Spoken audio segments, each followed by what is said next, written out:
Hello दोस्तों, Nitin tutorial में आपका स्वागत है। आज हम आपको बिहार एसआई का सिलेबस बताएंगे। इसी सिलेबस को करके हमने भी 2 बार एसआई क्वालिफाई किया है।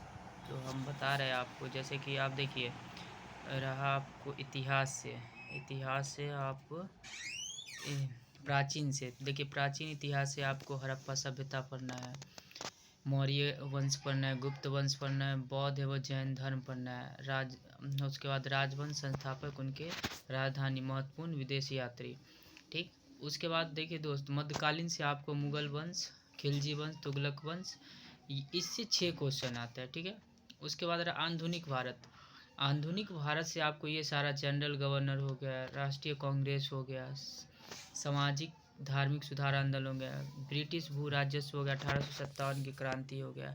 अगर आप इतना इतिहास में इतना सारा टॉपिक कंप्लीट कर लेते हो तो देखिए, ये जो है आपको बताए थे 6 नंबर मध्यकालीन से, और ये आधुनिक भारत से 7 नंबर आता है। तो टोटल कितना हो गया, 6 और 7 13 नंबर, और 2 नंबर ऊपर जो है प्राचीन भारत से आता है। टोटल 15 नंबर का इतिहास से आता है। ठीक है दोस्त, तो आप देख लेंगे 15 नंबर इतिहास से रहता है। और मैं फिर आपको और सब्जेक्ट का भी बता रहा हूँ, 1 मिनट।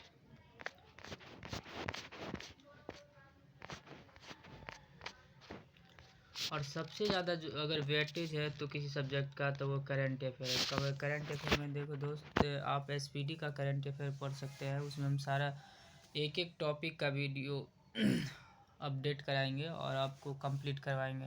जैसे प्रमुख योजना, भारत सरकार का रिपोर्ट, बजट, आर्थिक सर्वेक्षण, सूचनांक, महत्वपूर्ण दिवस, सैन्य अभ्यास, प्रमुख मोबाइल ऐप, प्रमुख बेबी पोर्टल, लोकसभा के मंत्रिपरिषद, प्रमुख नियुक्तियाँ, विभिन्न देशों का राष्ट्रीय अध्यक्ष, निधन, और उसके बाद राज्य में मुख्यमंत्री, राज्यपाल, ये सब, प्रमुख राष्ट्रीय अंतर्राष्ट्रीय सम्मेलन, जीआई टैग, प्रमुख पुस्तक एवं लेख, चर्चित पुस्तक, खेल घटना। इससे कम से कम 20 प्लस ही क्वेश्चन रहता है। हम मानते 30 प्लस क्वेश्चन तो रहता ही रहता है। तो ये करंट अफेयर से 30 हो गया, और 15 हो गया आपको हिस्ट्री से, तो 45 हो गया टोटल क्वेश्चन। और आपको दिखाते भूगोल से आपको भारत का भूगोल पे ज़्यादा जोर देना। भारत का भूगोल पे आपको ये पढ़ना है, भारत के भूगोल से 9 क्वेश्चन आता है, और ये विश्व भूगोल से 3 क्वेश्चन पूछता है। अगर आप भारत का भूगोल पढ़ोगे तो मेंस में भी भारत के भूगोल से ही क्वेश्चन आता है, और पीटी में भी भारत के भूगोल से कम 9 क्वेश्चन आता है। तो आप कृपया देख लेंगे, ये टॉपिक आपको पढ़ना है भारत के भूगोल से। ठीक, फिर अर्थव्यवस्था, इकोनॉमिक्स से 8 नंबर का आता है, और इकोनॉमिक्स सबसे शॉर्ट टॉपिक्स है।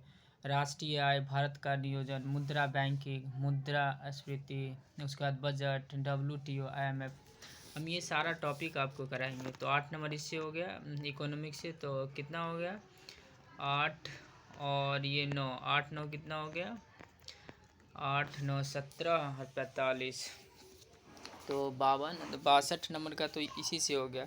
उसके बाद आप पॉलिटिकल साइंस है। पॉलिटिकल साइंस से आप देख रहे हैं कि 1813, 33, 61, संविधान का निर्माण, संविधान का प्रस्ताव, नागरिकता, 10 नंबर का इधर से आया। तो 72 नंबर तो ऐसे ही हो गया दोस्त। ये सारा टॉपिक हम करवाएंगे 72 नंबर। पर्यावरण से उतना क्वेश्चन नहीं रहता, मगर आप ये पढ़ के जाओगे, इससे भी 1-2 क्वेश्चन आ ही जाता है। और विज्ञान से सबसे ज़्यादा जीव विज्ञान से क्वेश्चन आता है, 8 या 6 नंबर का क्वेश्चन जीव विज्ञान से आता है। ये सारा टॉपिक है 8 से 6 नंबर का। उसके बाद रसायन विज्ञान ये तो है रसायन विज्ञान से भी आता है, और फिजिक्स से भी। ये सारा टॉपिक अगर आप कम से कंप्लीट करेंगे तो 80-85 नंबर से कम नहीं आएगा। जैसे भौतिक से ये क्वेश्चन आता है, फिजिक्स से कम 5 क्वेश्चन आता है, और इससे रसायन विज्ञान से धातु अधातु आता है। तो आपने ये सारा देख लिया। अगर अब मैं ये सारा टॉपिक को कराऊंगा, आपको अगर अच्छा लगे तो आप मेरे चैनल को लाइक और सब्सक्राइब कर सकते हैं। धन्यवाद।